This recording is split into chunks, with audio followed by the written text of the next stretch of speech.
Hello everyone, welcome to the Hartoon stream centre. आज हम बात करने जा रहे हैं स्टॉक कैटेगरी के बारे में।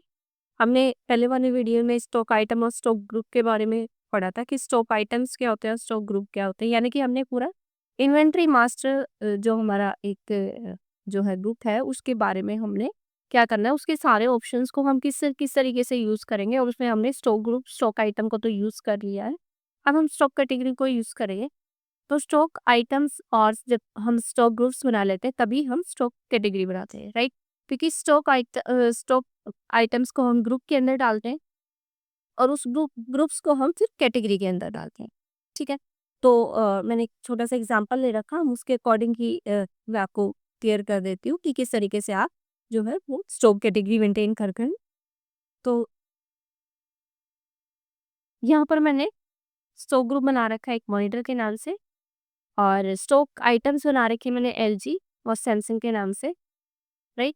उसके बाद मैंने यहाँ स्टॉक कैटेगरी में इसका साइज़ ले लिया। देखो, स्टॉक कैटेगरी को आप साइज़ के अकॉर्डिंग, कलर के अकॉर्डिंग या उसकी कंपनी नेम के अकॉर्डिंग किसी भी तरीके से डिफाइन कर सकते हैं, ठीक है? कलर के अकॉर्डिंग भी कर सकते हैं। तो ज़रूरी नहीं आप साइज़ के अकॉर्डिंग ही करें, जैसे कि मैंने ले रखा है। मैंने बस साइज़ के अकॉर्डिंग इसलिए लिया है क्योंकि जो मॉनिटर है, लाइक जब हम स्टॉक आइटम्स बनाएँगे इसके, तो वो साइज़ के, क्योंकि उसका कोई कलर द्वारा नहीं डिफाइन किया जाएगा उसको। जैसे मान लो आपकी किसी कोई गारमेंट शॉप है, तो वहाँ पर आप क्या कर सकते हो, वहाँ पर कलर वाइज़ भी आप स्टॉक कैटेगरी को डिफाइन कर सकते हो, राइट? तो वो आपका वे है कि आप किस तरीके से जो है स्टॉक कैटेगरी को डिफाइन करते हैं। हमने यहाँ पर साइज़ के अकॉर्डिंग किया है, ठीक है? तो अब टैली में कैसे यूज़ करेंगे इसको, देखो। सबसे पहले आपने क्या करना है, इसी के अकॉर्डिंग मैं स्टॉक आइटम्स और ग्रुप बना लेती हूँ।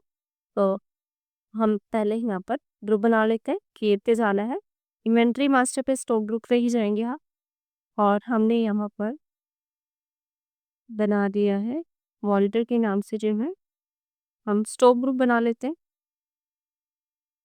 ओके, अभी एक्चुअली बना हुआ है इसमें। तो आई थिंक ऑर्डर में आप देख सकते हैं, मैंने पहले बना दिया होगा इसमें, तो कोई इश्यू नहीं है। स्टॉक ग्रुप के लिए ऑलरेडी बना हुआ है मॉनिटर, राइट? तो मॉनिटर बना लेना है। उसके बाद आपने क्या करना है, स्टॉक आइटम्स क्रिएट कर लेना, ठीक है? स्टॉक आइटम हम यहीं से क्रिएट कर लेते हैं। आप ऑल्टर से जाके देन भी क्रिएट कर सकते हो, क्रिएट के थ्रू तो क्रिएट कर ही सकते हो। वो मैं पहले वाली वीडियोज़ में भी आपको बता चुकी हूँ, ठीक है? मैं यहीं से कर लेती हूँ अभी। तो मैंने यहाँ पर स्टॉक आइटम क्रिएशन की स्क्रीन आ रही है, मैंने यहाँ पर डाल दिया। अब मॉनिटर ग्रुप है, ठीक है? स्टॉक आइटम हम बना लेते हैं एनडी टीवी के नाम से, ठीक है? यहाँ पर और भी आप इसका कलर वगैरह भी डिफाइन, कलर तो क्या, साइज़ वगैरह डिफाइन कर सकते हो, या कंपनी नेम भी आप यहाँ पर डिफाइन कर सकते हो डिस्क्रिप्शन के अंदर, ठीक है? अंडर मैंने यहाँ पर जो है इसको स्टॉक ग्रुप के अंदर यानी कि मॉनिटर के अंदर नहीं है, राइट? और मैं यहीं पर क्या कर सकती हूँ, स्टॉक कैटेगरी को भी ले सकती हूँ।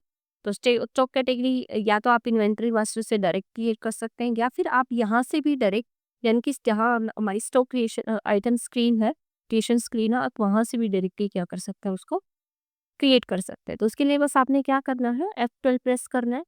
F12 होता है कॉन्फ़िगरेशन के लिए, ठीक है? कॉन्फ़िगरेशन वाली स्क्रीन आप ओपन होगी और यहीं पर ऑप्शन आएगा आपका एक, use stock category for stock items, ठीक है? आपने इस ऑप्शन को यस कर देंगे। यस करने के बाद आप कंट्रोल एस इसको सेव, तो आप यहाँ पर देखेंगे कि कैटेगरी का ऑप्शन आ चुका है, ठीक है? आप यहीं से देखो राइट हैंड साइड आप देखेंगे लिस्ट ऑफ कैटेगरीज में, वहाँ पर भी क्रिएट का ऑप्शन है, तो आप डायरेक्टली यहाँ से भी क्रिएट कर सकते हो। जैसे मान लो मेरे पास एलजी के टीवी जो रखे हैं वो है, मान लो 15.6 इंचेस, राइट? अंडर अभी नहीं, इसको 10 रखूँगी, असेट यूनिक्स नंबर्स में ही लेंगे, ठीक है? अभी जीएसटी रहने देते हैं, पहले सिंपल मैं आपको स्टॉक आइटम क्रिएशन बता रही हूँ। जब हम परचेज़ सेल करेंगे देन हम जीएसटी के साथ जाएँगे, ठीक है? सिंपली ओपनिंग बैलेंस आप यहाँ पर इनका डाल देंगे। जैसे मेरे पास 20 अवेलेबल है और रेट है जो है 50.6 इंचेस का, यहाँ पर 25,000, ठीक है? इस तरीके से आपने यहाँ पर क्रिएट करनी है। अब मेरे पास मैंने यहाँ पर डाल देती हूँ सैमसंग टीवी, ठीक है। ये मेरे पास यहीं पर मॉनिटर में डिस्प्ले ही डालोगे आप, ठीक है। कैटेगरी में आप यहाँ पर दोबारा से आप अब जिस कैटेगरी का आपके पास है, मान लो आपके पास एक कैटेगरी हमने क्या-क्या ले रखी है, एक तो 15.6 ले रखी है, वो चेक कर लेते हैं।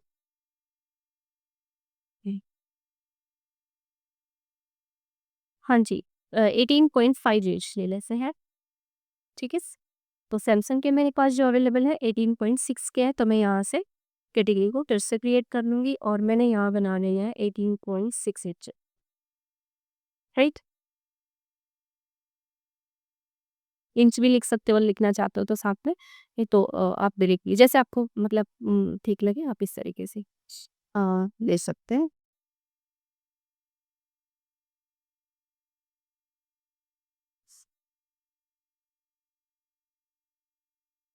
यूनिट नंबर में ही रहेगा, ठीक है। क्वांटिटी हम मान लो मेरे पास 25 जो है 18.6 इंचज़ में है सैमसंग टीवी, रेट है इसका 32,000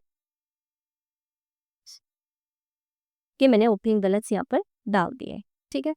तो इस तरीके से अगर आपके पास मान लो एलजी सैमसंग के अलावा मान लो आपके पास जो है वो और भी बहुत सारी कंपनीज हैं लाइक वो क्या ले सकते हैं आप, सोनी ले सकते हैं, ठीक है। मैं यहाँ पर सोनी टीवी भी मिलती, ठीक है। और इसको भी हम मॉनिटर के अंदर डाल देते हैं ग्रुप के अंदर, ठीक है। ये भी मेरे पास मान लो 15.6 में अवेलेबल है, तो मैंने यहाँ 15.6 इंचज़ ले लिए, नंबर्स में जाएगा ये ले, ठीक है। इसका ओपनिंग बैलेंस है मान लो मेरे पास 23, ठीक है। रेट है इसका 28 हाउस, एक्सेप्ट कर ले। तो इस तरीके से आप क्या कर सकते हैं, स्टॉक आइटम क्रिएट करेंगे और उसको जो है अंडर ग्रुप ले लेंगे और फिर अंडर कैटेगरी सेट कर देंगे, ठीक है। अब मुझे ये चेक करना है कि मेरे पास जो है कितना स्टॉक है जो कि मतलब 15.6 इंचज़ में मेरे पास कौन कितने टीवी अवेलेबल है। तो वो मतलब स्टॉक से रिलेटेड आपने अब आपने वो सारी डिटेल चेक करनी है। तो आप क्या करेंगे, आप बैक स्पेस आके आप मेन स्क्रीन पर ही आ जाएँगे और यहीं से आपने क्या करना है, स्टॉक समरी, ठीक है। स्टॉक समरी पे आ गए, ये मैंने पहले इलेक्ट्रॉनिक्स, सिकैची और मॉनिटर ये मैंने 3 ग्रुप बना रखे हैं, तो तीनों का शो कर रहा है आपको। अब आप यहाँ पर ऑल्ट F1 करेंगे, ठीक है। तो ऑल्ट F1 करेंगे तो आप देखेंगे कि इलेक्ट्रॉनिक्स के अंदर जो है वो आपके पास इतना क्लोजिंग बैलेंस है, यानी कि इससे इतने आइटम्स अवेलेबल है, राइट। इतनी इतनी क्वांटिटी में आपके पास अवेलेबल है ये आइटम, राइट। हिटाची के अंदर यानी कि एसी आपके पास इतने अवेलेबल है और मॉनिटर ग्रुप के अंदर आपके पास ये स्टॉक आइटम्स अवेलेबल है, राइट। तो अब आपने क्या करना है, अब आपने चेक करना है यहाँ पर, आप ऑल्ट जी प्रेस करेंगे, ऑल्ट जी प्रेस करने के बाद आपने कैटेगरी वाइज इनको चेक करना है, राइट। तो आप यहाँ पर चेक कर लेंगे,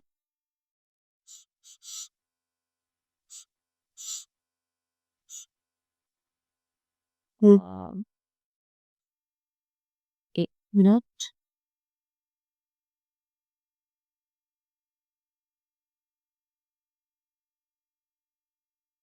स्टॉक समरी आपको यहीं डिफाइन करेगा ये, ठीक है।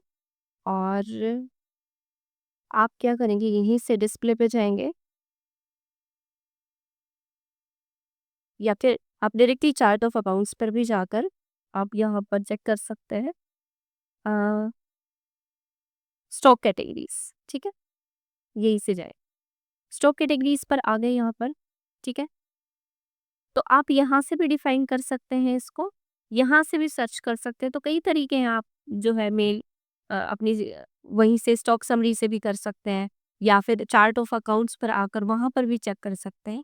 तो इस तरीके से आप क्या करेंगे कि आपने कितने, अब जैसे आपको यहाँ पर लिस्ट ऑफ स्टॉक कैटेगरीज के अकॉर्डिंग दे दिया कि 15.6 में आपके पास कितने अवेलेबल है, एलजी टीवी, ठीक है, और सोनी टीवी, राइट। उसके बाद 18.6 वे कितने आपके पास अवेलेबल है, तो सैमसंग टीवी हमारे पास अवेलेबल है, राइट। तो इस तरीके से आप यहाँ पर list of stock categories check कर सकते हैं, चार्ट ऑफ अकाउंट्स को जा रहे हैं, राइट। और नहीं तो आप, जैसे मैंने आपको पहले भी बताया था, आप डायरेक्टली स्टॉक सब रिसिप्ट जो है वहाँ से भी चेक कर सकते हैं, राइट।